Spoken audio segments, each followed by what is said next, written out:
Fala pessoal aqui do canal, que é o Redson Matos, sou sócio da internet, economista e estratégia de investimentos. Estou gravando esse vídeo na tarde de terça-feira porque eu queria comentar com vocês sobre o que aconteceu ontem com as ações da C&A. A gente viu o papel mergulhando quase 16% em um dia em que o Ibovespa subiu 0,8%, em um dia em que basicamente tivemos várias ações tendo ganho de capital.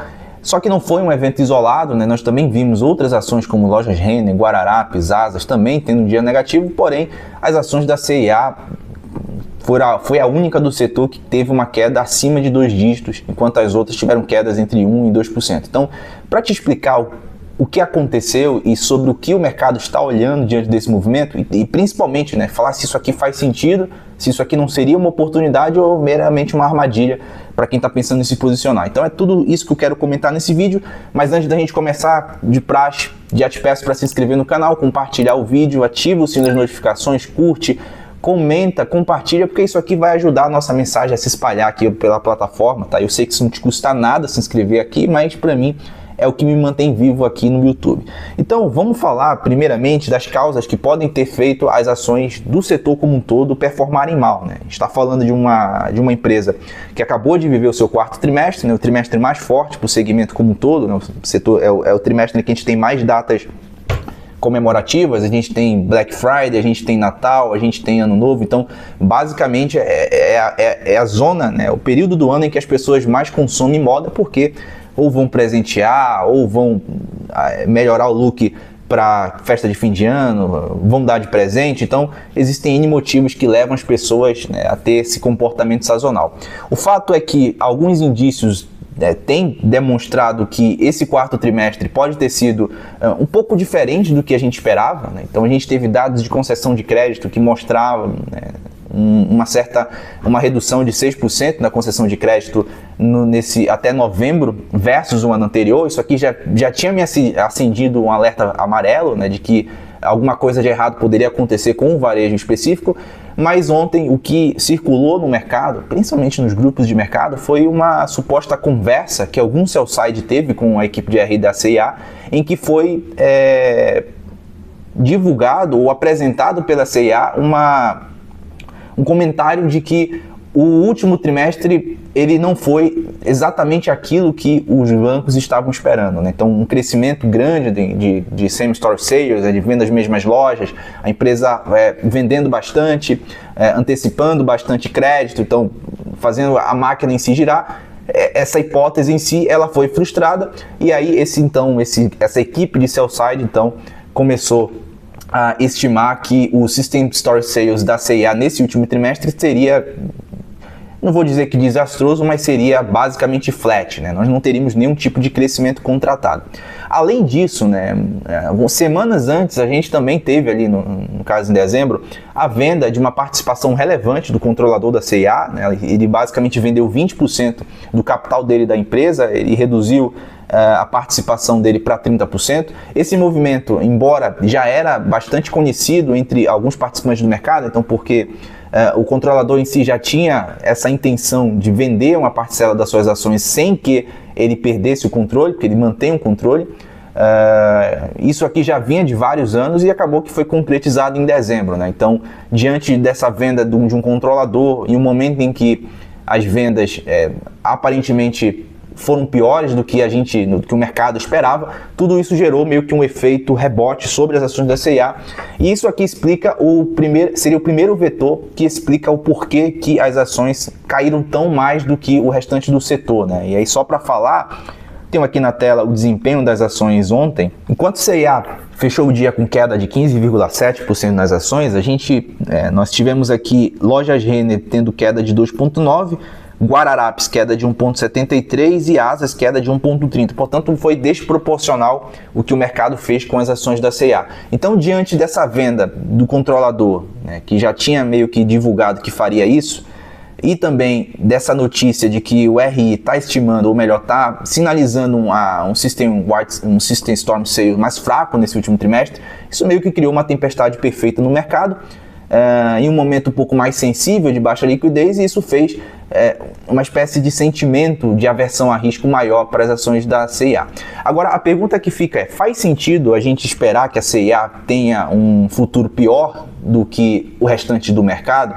porque essa redução percebida no nível de atividade operacional das empresas do setor de varejo para o quarto trimestre, ele não é só ruim para a C&A, como também deve ser ruim para as outras empresas do varejo, né? Então não esperem lojas Renner, não esperem Guararapes, não esperem Asas tendo um crescimento tão forte, porque eu acredito que na média o setor como um todo sentiu bastante esse movimento, não só de concessão de crédito mais baixa, mas principalmente de concorrência. E aí acho que talvez um dos grandes insights que supostamente saíram dessa reunião seria de que o varejo de moda em si, ele não sentiu basicamente o efeito dos juros ou da inflação do período, mas ele sentiu um efeito da concorrência e principalmente da promocionalidade dos grandes varejistas ao longo da Black Friday, tá? E aí eu me refiro ao Mercado Livre e Amazon. E de fato, essa hipótese até faz um pouco de sentido, porque para vocês que, assim como eu, viveram essa Black Friday, sabem muito bem que Mercado Livre, Amazon e Shopee, sobretudo, ficaram extremamente promocionais, né? Então, para quem participa de grupos de oferta, viu que não parava de chover cupons de desconto muito agressivos, seja do Mercado Livre, seja da Amazon, seja da Shopee, cupons principalmente para bens, para tickets de eletrônicos, tickets de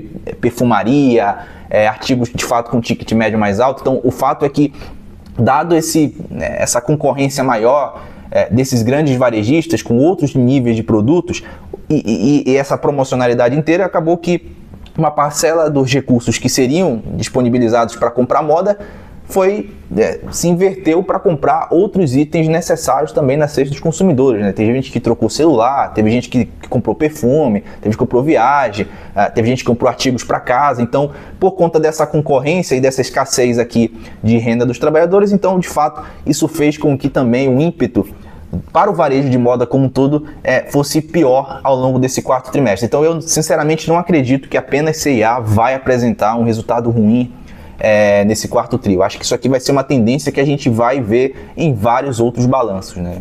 Principalmente de outras empresas também listadas aqui na Bolsa. Agora, agora olhando para 2026, né, o que a gente pode esperar e o que talvez pode já estar embutido no preço das ações do setor, considerando que esse ano o efeito da política monetária vai ser muito maior sobre o varejo, né? Então, pensar que esse 15% de juros vai começar a ser traduzido em baixo crescimento econômico para 2026, tá? Ceteris paribus, né, não assumindo nenhum impulso fiscal da parte do governo, é de se considerar também que uma parcela da queda no preço das ações do setor pode já estar sendo contratada por uma recessão, ou recessão não, mas por uma desaceleração da economia em 2026. Óbvio que isso é ruim para o setor de varejo, de uma maneira geral. Por outro lado, por que as ações da C&A deveriam sofrer mais do que as ações do setor como um todo? Ao meu ver, talvez a resposta para isso esteja na alavancagem operacional da C&A, então o grau de alavancagem operacional dela, né, o quanto de que para cada R$1 de receita que a empresa ela fatura, o quanto disso se converte em lucro operacional. Então, o nível de alavancagem operacional hoje da C&A ele é muito superior do que de Renner, do que de Guararapes e do que de Asas, por exemplo, né? Então, o que explica esse grau de alavancagem operacional sendo muito maior? Basicamente, a empresa ela tem, né, ela passa por algumas transformações mais de curto prazo do que players como a Renner e a Guararapes, que fazem com que as suas margens hoje não estejam, talvez, no seu melhor momento, né? Se a gente olha, por exemplo, as lojas Renner e Guararapes, a gente percebe que o lucro bruto, né, a margem de contribuição dessas duas empresas giram por volta de 60%, enquanto que o da C&A, olhando os 12 meses, gira ali por volta de 51%. Então, existe uma espécie de esteira em que a C&A ainda precisaria percorrer para melhorar suas margens, né? Então, olhando o grau de alavancagem operacional, basicamente o grau da C&A fica em torno de 3 vezes, enquanto que lojas Renner na casa de 2 vezes e Guararapes em nível menor na casa ali de 1 vez e meia. Então, necessariamente, né, se eu estou enxergando uma recessão para os próximos meses, quem tem um grau de alavancagem operacional maior tende a ter um resultado pior financeiramente. Então, isso aqui basicamente já explicaria por que C&A seria potencialmente uma ação mais vendida do que o restante do setor. Isso não necessariamente significa dizer que as ações elas deixam de ser atrativas, até porque a gente não pode desconsiderar que 2026 é um ano de várias transformações, sobretudo no cenário macro, né? Então a gente tem Selic, que provavelmente vai apresentar quedas ao longo desse ano. Isso muda a percepção de taxa de desconto de vários ativos. A CIA, diferente de outros players do setor, talvez seja a empresa que mais tem vivido algumas transformações e quem mais apresenta potencial de mudar a capacidade de rentabilidade que ela possui. Então o ROIC dessa empresa está se transformando e a tendência é que ele melhore em uma intensidade maior ou melhor do que Renner e Guararapes, que ao meu ver nos últimos anos foram bem menos agressivas em investimento, sobretudo em expansão, do que a própria CIA. Então, diante de tudo isso, né, o que é que a gente pode falar em termos de valuation? Será que CIA é uma ação arriscada, considerando o preço de tela? Né? Uma ação que já chegou a R$17, ali meados da metade do ano passado, está por volta de R$10 agora. É uma ação que sobe um pouco mais de 35% em 12 meses, enquanto que Renner e Guararapes sobem mais de 40%.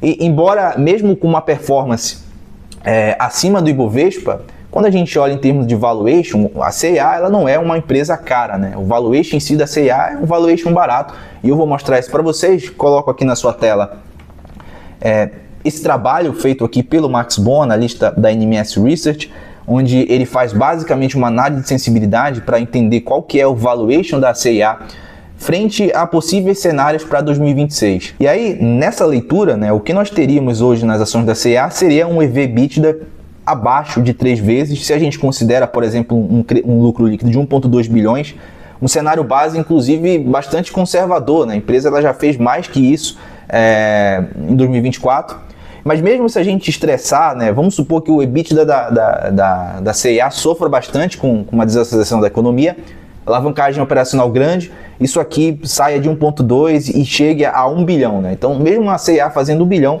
ainda teríamos uma ação negociando a 3,3 vezes EV/EBITDA, o que é muito baixo para o setor, o que é muito baixo em termos da própria CIA. Então, em termos operacionais, então assim, a R$10, a ação da CIA ela é uma barganha, ela é barata, ela não apresenta um certo risco de correção muito alto, porque o valuation dela em si já basicamente traz uma simetria muito boa, tá? Então dificilmente a gente vai ver um ativo da qualidade da CIA negociando, né, muito tempo abaixo de 3 vezes, e a tendência é que isso aqui se transforma em uma boa opção de investimento para quem tem as ações da CIA, reforçar o call, ou para quem está pensando em comprar uma empresa do varejo, olhando esse ano de 2026, queda de juros, dólar para baixo, inflação mais controlada. Isso aqui também pode influenciar no risco percebido dessas empresas e, obviamente, trazer ali uma taxa de desconto mais baixa para essas companhias, apesar da desaceleração da economia, né? Então, mesmo nesse cenário de desaceleração da economia,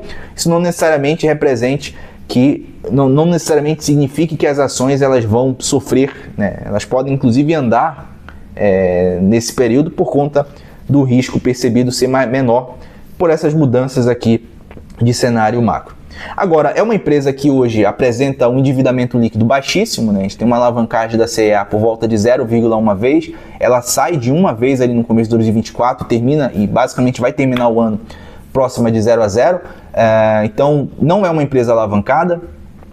Tudo bem, não é caixa líquido igual a Renner, né, que há bastante tempo é caixa líquido, mas não é uma empresa alavancada, então ela não apresenta um risco operacional ou um risco financeiro severo para quem tem as ações. E há 3 bilhões de market cap, né? Se a gente compara, por exemplo, com as lojas Renner, que vale 13 bilhões, né? Então a lojas Renner vale 10 vezes mais de valor de mercado do que a CIA, só que quando a gente olha o balanço, né, a lojas Renner tem 20 bilhões ali de ativos totais e a CIA tem 10 bilhões apenas de ativos totais, né? Então a Renner tem 2 vezes mais ativos e vale 10 vezes mais em bolsa. Então, acho que diante de todas essas informações e variáveis, eu sinto que CIA a esse preço de próximo de 10,40 aqui, me parece ser um trade bastante assimétrico, me parece que é um trade, né, é um nível de preço bastante confortável para carregar esse papel para os próximos meses, mesmo assumindo que, né, um novo efeito de queda no valor das ações, por uma questão basicamente mais técnica, também possa acontecer, né? Eu não descarto aqui